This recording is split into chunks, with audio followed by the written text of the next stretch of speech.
कहानी की शुरुआत होती है पोलैंड से 1957 में। हम एक प्रीस्ट को देखते हैं जो काफी डरा हुआ था। वो एक बच्चे को लेकर चर्च के अंदर दाखिल हुआ। उस बच्चे के सीने पर एक निशान था। प्रीस्ट के हिसाब से ये बच्चा हेल यानी जहन्नम से आया हुआ एक शैतान है। वो एक खंजर निकाल कर उस बच्चे को मारने ही वाला होता है, पर तभी उसे रोकने के लिए पुलिस आ जाती है। आज चांद ग्रहण भी था। प्रीस्ट बार बार ये कह रहा था कि तुम लोग नहीं जानते ये कौन है, मुझे मत रोको। और अब जैसे वो खंजर उठाता है मजबूरन पुलिस वालों को उसे शूट करना पड़ता है। प्रीस्ट वहीं मारा जाता है और वो बच्चा जिंदा बचा लिया जाता है। अब कहानी 30 साल बाद की दिखाई जाती है। हम देखते हैं कहानी की मेन कैरेक्टर मैरी को, जो असल में एक पुलिस वाला है, मगर एक प्रीस्ट के रूप में वो पुराने चर्च में आया क्योंकि कुछ औरतें गायब हो गई थी और आखिरी बार उन्हें इस चर्च में ही लाया गया था। पुलिस खुलेआम चर्च की तलाशी नहीं लेना चाहती थी क्योंकि इस तरह बदनामी होती, इसलिए सबूत इकट्ठा करने के लिए उन्होंने मैरी को भेजा, जिससे चर्च के लोग पूरी तरह अनजान थे। चर्च पहुंचकर मैरी फादर से मिलते हैं जो यहाँ के चीफ थे। वो मैरी को पूरा चर्च दिखाते हैं, जिसके बाद उसके सामान की तलाशी ली जाती है क्योंकि चर्च के असूल बहुत सख्त हैं। मैरी को कमरा दिखाने के बाद प्रीस्ट कहते हैं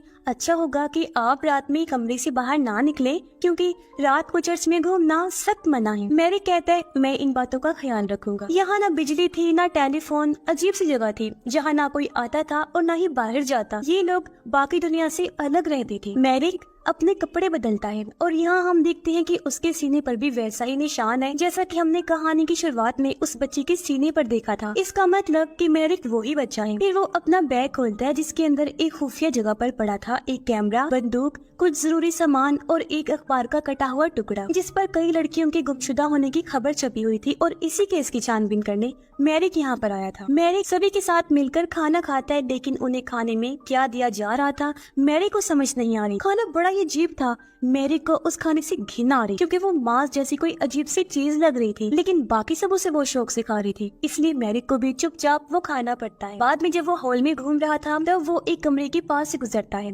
जहाँ उसकी नजर एक औरत पर पड़ी जिसकी हालत बहुत खराब थी। दरअसल चर्च के हिसाब से उस औरत को शैतान ने पोजेस किया हुआ है, यानी शैतान उसके अंदर घुसा हुआ है। और चर्च के लोग एक्सॉर्सिज्म से ऐसे लोगों का इलाज करते हैं, यानी तंत्र मंत्र से। मतलब आज रात वो सब उस लड़की का इलाज करने वाले थे जिनमें मैरिक भी शामिल था और वो ये सब पहली बार देख रहा होता है। औरत को एक कमरे में बेड से बांधा हुआ था। एक प्रीस्ट इस पूरे प्रोसेस की वीडियो भी रिकॉर्ड कर रहा होता है। अब जैसे प्रीस्ट बाइबल पढ़ना शुरू करता है वो औरत भी बुरी तरह तड़पने लगी। वो जोर जोर से चिल्लाती है, उसके अंदर से अजीब आवाजें आनी और बेड भी हिल रहा था। जब प्रीस्ट उसके सामने क्रॉस लेकर प्रेयर शुरू कर देती है, लेकिन उस क्रॉस में आग लग गई। ये देखकर सब लोग काफी डर जाते हैं। प्रीस्ट प्रेयर करना नहीं छोड़ता और थोड़ी देर बाद एक्सॉर्सिज्म पूरा हो जाता है। इस बीच हमें जीसस की पेंटिंग दिखाई जाती है जिनकी आंखों से अजीब से कीड़े निकल रहे थे। खैर ये सब देखने के बाद मैरी की तबीयत काफी खराब हो जाती है। वो बाथरूम में होता है तो उसका शीशा अपने आप ही टूटने लगता है और उसके कमरे से भी अजीब आवाजें आ रही थी जिससे वो काफी डर जाते हैं। मगर मैरी को इस सब पर यकीन नहीं होता। उसके हिसाब से ये सब धोखा है और कुछ नहीं। फिर वो हॉल में घूमने चला गया। वो एक कमरे के सामने रुक जाता है। असल में ये प्रेयर का कमरा था। इससे पहले कि वो अंदर जाता फादर उसे बताता है कि ये प्रेयर का कमरा है, बिना इजाजत के कोई भी अंदर नहीं जा सकता। इसलिए मैरिक बिना कुछ कहे ही वहाँ से चला जाता है। रात के खाने में उन्हें फिर से वही सड़ा हुआ मांस वाला खाना दिया जा रहा होता है जो सही से पक्का भी नहीं था। वहाँ एक नया लड़का भी था जिसे खाने से घिन आ रही थी। वो रो रहा होता है। प्रीस्ट दूसरे बंदे को इशारा करके उसे उस लड़के के पास भेज देता है और उसके कान में कुछ कहने के बाद वो लड़का भी उस मांस को खाने लगता है। कोई शक नहीं था कि खाने में कुछ गड़बड़ तो थी क्योंकि बाद में मैरिक भी उल्टे कर देता है, यहाँ तक कि उसका एक दांत भी गिर गया। मैरिक गौर से उसे देखने लगता है। अजीब था कि उस दांत से एक मक्खी बाहर निकलती है। ये देखकर मैरिक काफी घबरा जाता है। आधी रात को चुपके से वो प्रीस्ट के कमरे में गया। वहाँ एक खुफिया दरवाजा था जहाँ बहुत सारे टेप रिकॉर्डिंग्स पड़ी हुई थी। ये उन लोगों की रिकॉर्डिंग्स थी जिनका अब तक ये लोग एक्सॉर्सिज्म कर चुके थे। इसके अलावा वहाँ शराब थी, म्यूजिक कैसेट्स थी और गलत किस्म की मैगजीन्स भी पड़ी हुई थी, जिसका मतलब कि ये लोग बस नेक होने का दिखावा कर रहे हैं।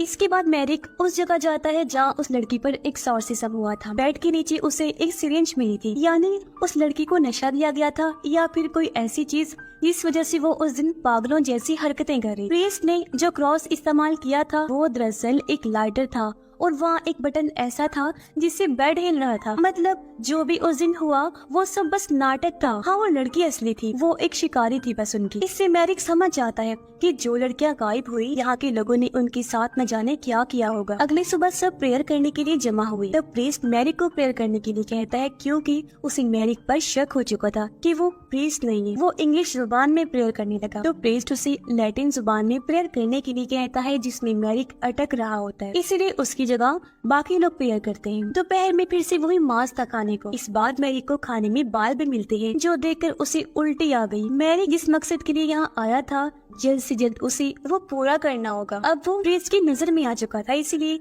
अपने कमरे में जाकर उसने न्यूज़पेपर का कटा हुआ टुकड़ा जला दिया था। बंदूक उसने अपने पास रख ली ताकि वक्त आने पर वो अपनी हिफाजत कर सके। बाहर आकर वो देखता है कि कुछ प्रीस्ट मिलकर कब्र खोद रही थी क्योंकि जिस लड़की का एक्सॉर्सिज्म हुआ था वो मर चुकी है। रात को मैरिक उस जगह जाता है जहाँ बाकी लोगों को पागल बनाकर रखा हुआ था। उनमें मर्द और औरतें दोनों ही शामिल थी। चर्च वालों के हिसाब से वो सब लोग पागल और कर्स थे, इन्हें श्रापित हैं। तभी एक प्रीस्ट जो मॉन्क मास्टर था वो मैरिक को देख लेता है। वो चुपके से उससे बात करने आया और कहता है कि ये सब जान गए हैं कि तुम यहाँ सबूत ढूंढने आई हो, लेकिन यहाँ से निकलना मुश्किल है। मैंने भी कोशिश की थी एक बार, जो यहाँ आ गया वो बाहर नहीं निकल सकता। इसीलिए अगर जिंदा रहना है तो कोई सवाल जवाब मत करो और जितना कहा जा रहा है तुम्हें उतना करो। तब मैरिक उसे सच बताता है कि मैं कोई प्रीस्ट नहीं हूँ, एक पुलिस वाला हूँ। इस गांव से 8 लड़कियां गायब हुई हैं। कहा जाता है कि उन्हें एक्सॉर्सिज्म के लिए यहाँ भेजा गया था। पुलिस इस मामले में सीधी कार्रवाई नहीं कर सकती, इसलिए मुझे भेस बदल कर आना पड़ा और मैं जानता हूँ कि ये एक्सॉर्सिज्म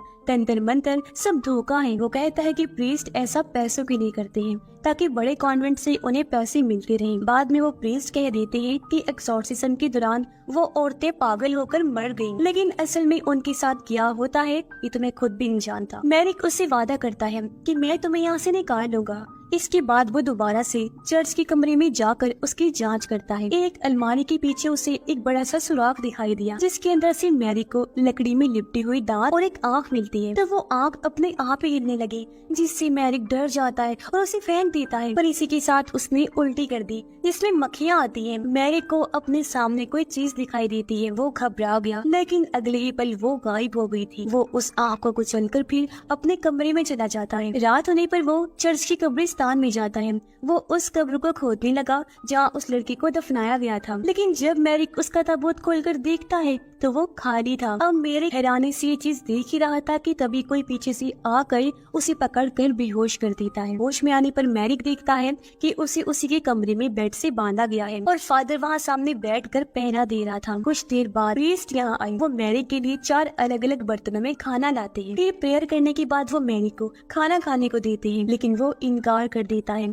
वो उनसे पूछता है कि आखिर ये क्या चीज है जो तुम 4 अलग अलग बर्तनों में भरकर लाई हो। प्रीस्ट उसकी बात का कोई जवाब नहीं देता और फिर जबरदस्ती उसे वो खिला ही देता है। रात में पहरा देते हुए फादर की आंख लग गई थी और इसी बात का फायदा उठाकर मैरी खुद को खो लेता है, लेकिन तब तक फादर भी जाग चुका था। फिर इन दोनों में हाथापाई हो गई जिसमें मैरिक अपनी बंदूक उठाकर फादर को मार देता है। कमरे से निकलने के बाद वो सबसे पहले किचन में जाता है ताकि वो जान सके कि उसे खाने में क्या दिया जा रहा था। मैरिक वहाँ के स्टोर रूम का दरवाजा खोलता है और उसकी होश उड़ जाते हैं क्योंकि वहाँ वो सारी औरतों की कटी हुई लाशें लटकी हुई थी और इतने दिनों से ये सब जो खा रही थी वो इन्हीं औरतों का मांस था। ये सब वही औरतें थी जिनके गायब होने की खबर मैरिक को मिली थी। तो वहाँ मॉन्क भी आ गया और ये सब देखकर उसकी भी होश उड़ जाती। मॉन्क मैरिक को अपने साथ चलने को कहता है। उसे खुफिया रास्ता मालूम था, लेकिन उससे पहले वो उसे लाइब्रेरी लेकर आता है क्योंकि कुछ ऐसा था जिससे मैरिक अभी तक अनजान था। एक पुरानी किताब में एक बच्ची का जिक्र किया गया था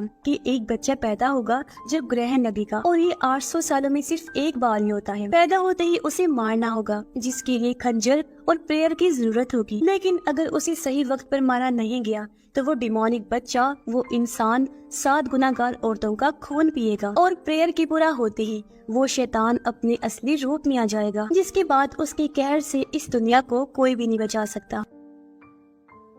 मॉन्ग मैरिक से कहता है कि यह सबको लगता है कि तुम ही वो शैतान हो और इतने दिनों से खाने के बहाने तुम्हें इन्हीं 7 गुनाहगार औरतों का मांस खिलाया जा रहा था ताकि तुम्हारे जरिए वो जहन्नुम में रहने वाले शैतान को बाहर ला सके, क्योंकि उस किताब में शैतान का एक निशान भी था और ऐसा ही निशान मैरिक तुम्हारे जिस्म पर भी है। अब ये सब जानने के बाद दोनों भागने का सोचते हैं। मॉन्ग जमीन के नीचे एक सुरंग के बारे में जानता था जहाँ से पहले भी उसने भागने की कोशिश की थी। मैरिक को उस पर यकीन नहीं था, तो वो उसको अपने पेट के निशान दिखाता है जो भागने की जुर्म में कोड़े मारने से बने थे। मैरिक उसकी बात मान जाता है। वो दोनों सुरंग से होकर आगे बढ़ते हैं, लेकिन ये सब असल में मॉन्ग की चाल होती है। आधी रास्ते में 2 लोग आकर मैरिक को मारने लगे, फिर वो उसे पकड़ लेते हैं। होश में आने पर मैरिक देखता है कि उसे एक पेड़ से बांधा हुआ था। प्रीस्ट उसे बताते हैं कि तुम्हारा यहाँ आना कोई इत्तेफाक नहीं था, बल्कि हमने पुलिस वालों को रिश्वत दी थी ताकि वो मैरिक को ये केस दे। वो कहते हैं कि शैतान बुरा नहीं होता बल्कि इंसान होता है, इसीलिए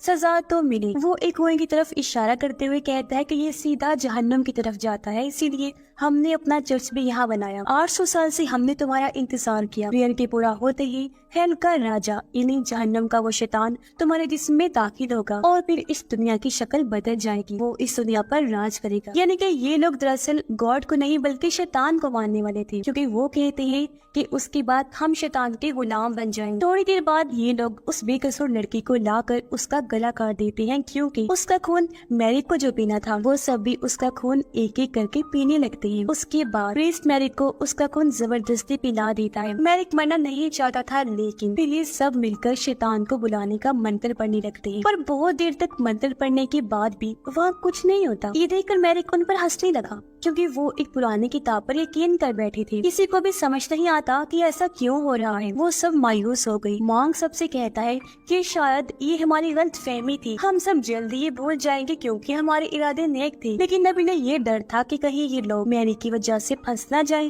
क्योंकि पुलिस कभी भी उसे ढूंढते हुए यहाँ आ सकती है। इसीलिए मॉन्ग मैरिक के पेट में चाकू घुसा कर उसे मार देता है और ये लोग उसकी लाश को उसी कुएं में फेंक कर चली जाते हैं। वहाँ से आने के बाद प्रीस्ट बहुत सारी शराब पीता है। वो मायूस था क्योंकि उनकी इतनी साल की मेहनत बर्बाद हो गई। इसी दौरान वह दीवार पर लगा क्रॉस अपने आप ही उल्टा हो गया, जिसे उन्होंने नहीं देखा। तब मॉन्ग प्रीस्ट के पास आकर उसे एक सोफे पर लिटा देता है। प्रीस्ट कहता है कि मैं आज शैतान का गुलाम बनने वाला था, लेकिन अब देखो मैं कुछ नहीं हूँ। तब मॉन्ग प्रीस्ट के मुंह पर तकिया रख के उसकी जान ले लेता है, क्योंकि मॉन्ग को उस पर गुस्सा था। दरअसल इस प्रीस्ट ने उन सब की जिंदगी बर्बाद कर दी थी और उसके कहने पर ही वो बिना कुछ सोचे समझे ये सब करती आ रही थी। उसे मारने के बाद मॉन्ग सबसे झूठ कहता है कि ज्यादा शराब पीने की वजह से इनकी जान चली गई। इसके बाद ये लोग उन औरतों को भी जला देते हैं जिन्हें इन्होंने मारा था, ताकि अगर पुलिस इस जगह आए तो उन्हें कोई सबूत न मिले। तब हम देखते हैं कि प्रीस्ट के जिस्म से एक मक्खी बाहर निकलती है, जो वहाँ से उड़कर उसी कुएं में जाकर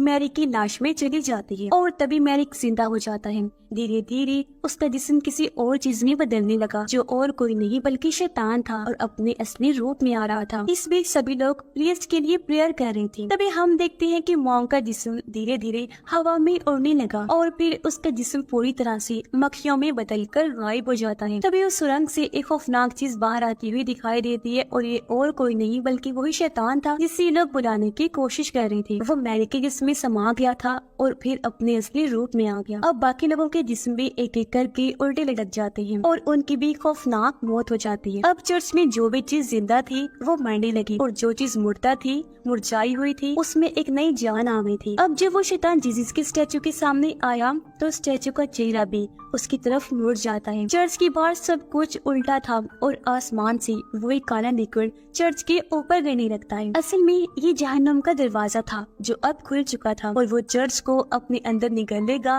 और पूरी दुनिया की रुख को बदल देगा, जिससे पूरी दुनिया भी उल्टी हो जाएगी। साथ ही दुनिया पर अब शैतान का राज होगा और अब उसकी डिमोनिक ताकतों से कोई भी दुनिया को बर्बाद होते हुए नहीं बचा सकता, क्योंकि उसे हमेशा के लिए जगा दिया गया था। और उसी भयानक सीन के साथ ही ये कहानी भी इधर ही खत्म हो जाती है।